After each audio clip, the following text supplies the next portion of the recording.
Magonismo, Ricardo Flores Magón y sus implicaciones. Yo recuerdo aquello que decía José Arico, este marxista argentino tan extraordinario, cuando decía: el político revolucionario se hace historiador cuando, actuando sobre el presente, interpreta el pasado. Entonces creo que de alguna manera esto es lo que estamos haciendo y es lo que, como señalaba Héctor, lo hemos comentado toda la vida, para bien o para mal, si está en contra o a favor, eso ya es otra cuestión. El presidente, desde la gestación de todo este movimiento, siempre ha cifrado todo lo que está haciendo históricamente, ¿no? Ya tú puedes apoyar o no apoyar la interpretación, la historia es un campo de batalla, pero se destaca, yo no sé si incluso en el mundo, para no quiero ser exagerado, pero pues habrá que ver qué régimen en el mundo actualmente tiene un contenido histórico tan claramente expresado. ¿Verdad? No quiero que perdamos la ocasión de conversar con Diego sobre este proyecto tan hermoso, ciertamente. Yo así es como lo conocí hace muchos años, de hecho hicimos un programa con Héctor también, sí. Que es Casa del Aguizote. Quiero que ahora Diego nos cuente un poco sobre ello y también que aprovechemos esto para hablar sobre este proyecto igualmente hermoso de la edición de las, no sé si son las obras completas o ahorita nos explicas el detalle, sí. Pero se editaron estos libros tan hermosos con el Consejo Editorial de la Cámara de Diputados de la legislatura anterior. Y además es entrañable porque aquí cuenta que cuando se editan estos originales, Vasconcelos fue el que impulsa el proyecto. Pero no se declara por ningún lado. ¿Cómo? No se declara por ningún lado. No. Ahorita podemos entrarle eso. Sí, claro, ¿cómo no? La contradicción que hay, por llamarlo así, no sé si es el término que yo usaría, más bien las tensiones que surgen de la relación entre un culto del Estado, una figura como Ricardo, son tan viejas como 1921. Y ahí yo les puedo platicar algunas cositas, ¿no? Pero es como una condición ineludible. ¿Qué es la Casa del Aguizote? En esencia es una inquietud acerca de mi propia genealogía que se ha resuelto en una cierta agitación de carácter cultural. Así lo plantearía en términos abstractos. El punto de partida pues, es mi propia ser como descendiente de uno de los hermanos Flores Magón, que es Enrique Flores Magón, el pequeño, y un acervo que es la colección de papeles de la familia, que por vía de Enrique se transmiten a mí, y es una colección importante e interesante. Yo creo que es de las colecciones más importantes que hay para preguntarse acerca de este tema, para formular diversas preguntas, ¿no? Sobre este tema desde la historia o el quehacer histórico, si tú quieres. La perspectiva íntima, familiar, las relaciones de parentesco que existen, pero también el propio reflexionar sobre el pasado desde los mismos sujetos. O sea, hay muchos temas ahí que son muy interesantes. Una colección relativamente grande, creo yo, para hacer una colección privada, de tener una docena de millares de documentos manuscritos que traducidos en imágenes dan pues arriba de 20 y tantos mil. Todo está digitalizado. Ese ha sido como el germen, digamos, ¿no? Esos dos componentes, pues una inquietud con, no sé, un poco decantada por, no sé, lo cultural en cuanto a inquietudes de carácter conceptual, creativo posiblemente, y la existencia de este acervo. Y de ello se han derivado muchas cosas muy gratificantes y edificantes para mí, como por ejemplo la recuperación del espacio donde estuvo la imprenta del Hijo del Aguizote, que se volvió una imprenta, desde donde voy alentando un programa de producción impresa que ha devenido en programa editorial, y creo que esa parte, a reserva de hacer algunos otros comentarios sobre lo del archivo y el aspecto documental, es la que ha cobrado mayor vitalidad y trascendencia pues sobre todo por la pandemia también, ¿no? Porque el otro espacio pues, funciona un poco como espacio cultural y en esa calidad ha estado cerrado largo tiempo, ¿no? ¿Sigue cerrado aún al día de hoy? Bueno, cerrado a medias. Sí, fue muy brutal la pandemia, perdí servicios sociales, voluntarios, ¿no? Entonces nos corresponde en este año importante retejer ahí como las condiciones, ¿no? De la vida del espacio como espacio abierto al público. Y estamos preparando también el contenido, digamos, que vamos a poner sobre la mesa desde lo expositivo, ¿no? Para el centenario de Ricardo, que es como nosotros lo estamos planteando. Y ahí lo editorial, pues como en el trastorno de la pandemia cobró mucha fuerza, Sí. tiene una raíz en el ser de la Casa del Aguizote como imprenta, y lamentablemente no traje ninguno de los libros que hacemos ahí, pero ahí hacemos libros de manera artesanal, diría, es decir, nosotros mismos, con nuestras propias manos y de la mano con autores, ¿no? Y bueno, hay ahí una red de artistas y también pues, de investigadores, ¿no? Y hemos ido construyendo cosas. Por ejemplo, saqué la primera edición reedición, que es un facsimilar de un poemario de Liz Arzubide del 25. Ah, sí, El Estridentista. Sí, El Estridentista, un libro no estridentista que sacan en el 25, que se llama Plebe, sí, con un grabado precioso de Ramón Alba de la Canal, y que es un poemario dedicado a Ricardo Flores Magón. Ah, qué bien. Ese lo editaron ustedes. Apenas. Oye, yo quiero uno. Sí, claro, por supuesto. No lo presentamos por la pandemia, pero lo vamos a presentar ahora en el marco de las cosas del centenario de Ricardo.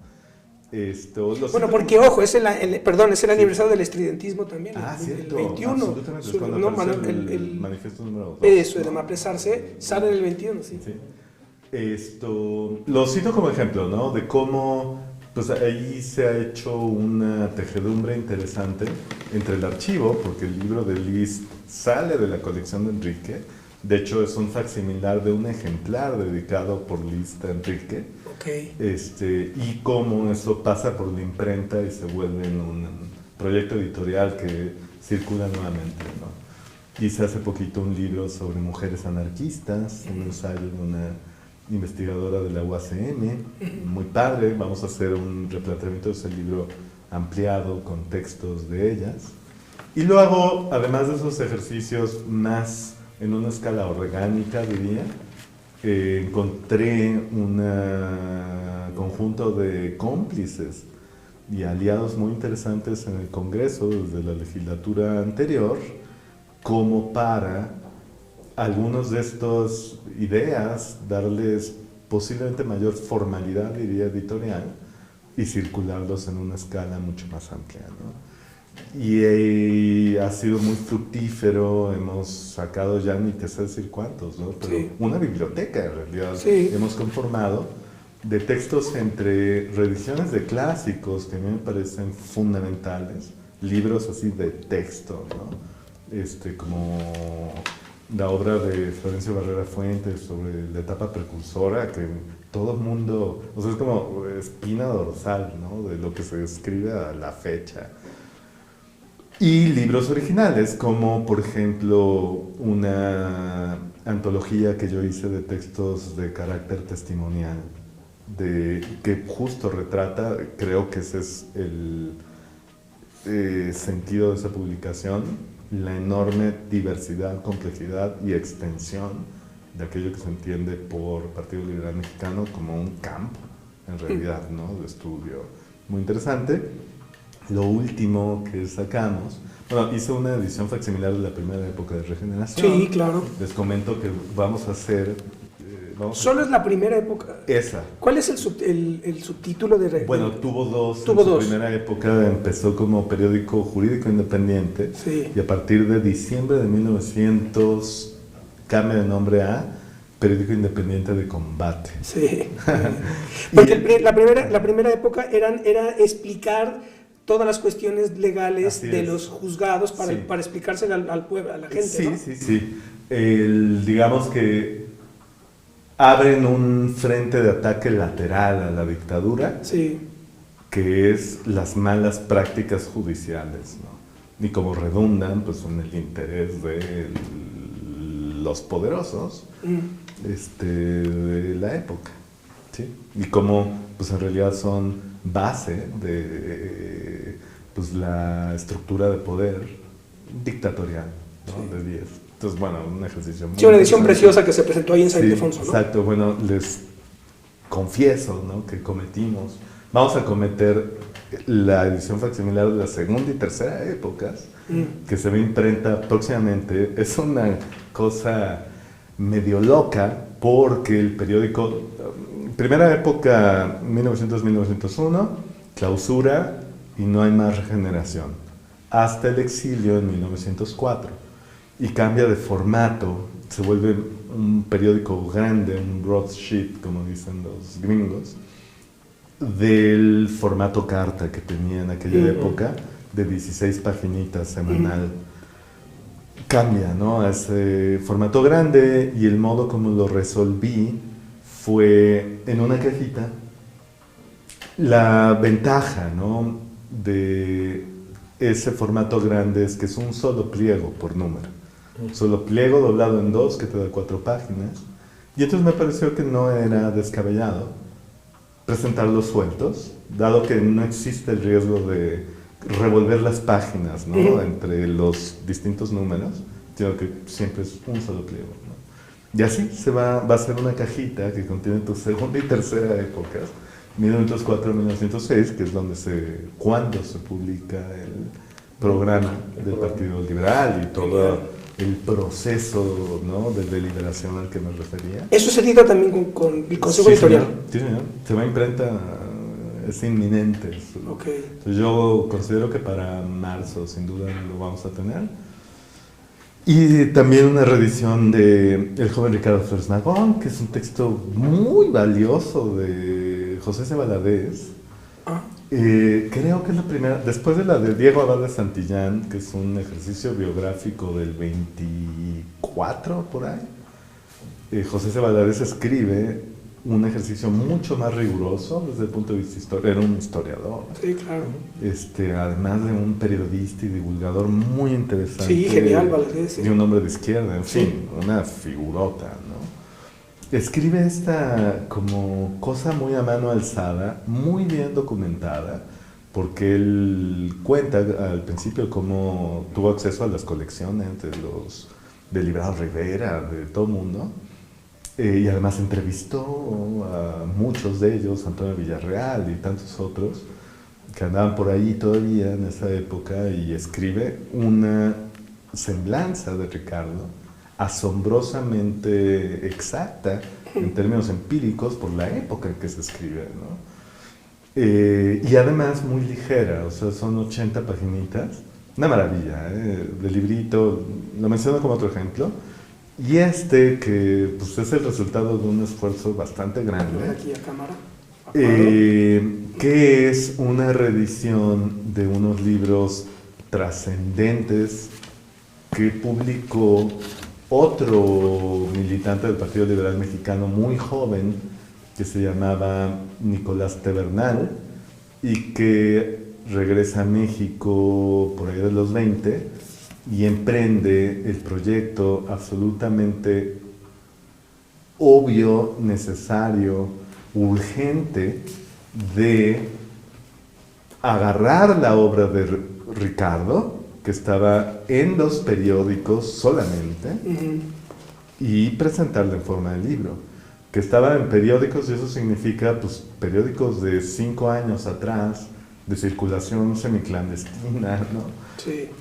Es decir, estaba hasta cierto punto desperdigado o hasta perdido, o por decirlo de otra forma, fuera del acceso de cualquier interesado y lector de la época. ¿Cómo dices que se llama él? Nicolás Bernal, Nicolás T. Bernal. T. Bernal, sí. Claro. Es lo que Togliatti hizo con Gramsci, ¿no? Que Togliatti recupera, arma los cuadernos de la cárcel de Gramsci. Bueno, T. Bernal lo mismo con Flores Magón. Entonces tiene muchas virtudes, ¿no? O sea, yo no dejo de celebrar la trascendencia de este trabajo.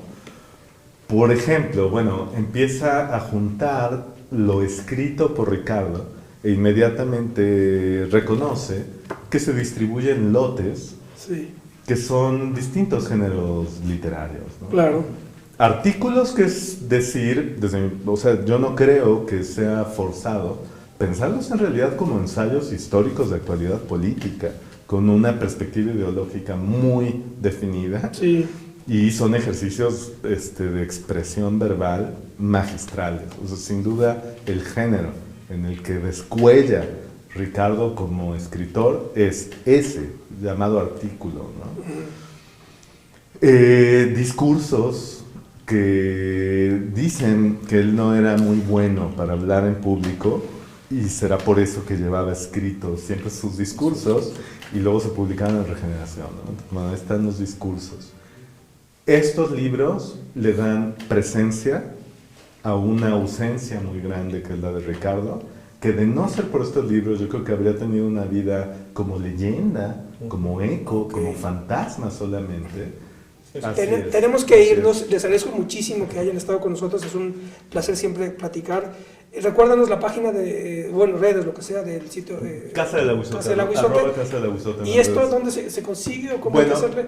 No ha salido todavía a circulación. Pero es que tampoco se venden, ¿verdad? Porque la cámara no se venden. Estos se van a distribuir de manera gratuita y habrá que estar pendiente de las actividades de presentación y de distribución que se haga, pero pues estén pendientes del Consejo Editorial. Bueno, pues a ver si organizamos cada 21 de noviembre unas jornadas magonistas o algo así. ¿Ya las tienes o no?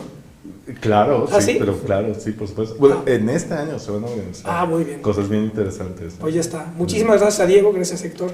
Gracias. Bueno, esto fue la Sala 4TD. Nos vemos pronto. Adiós.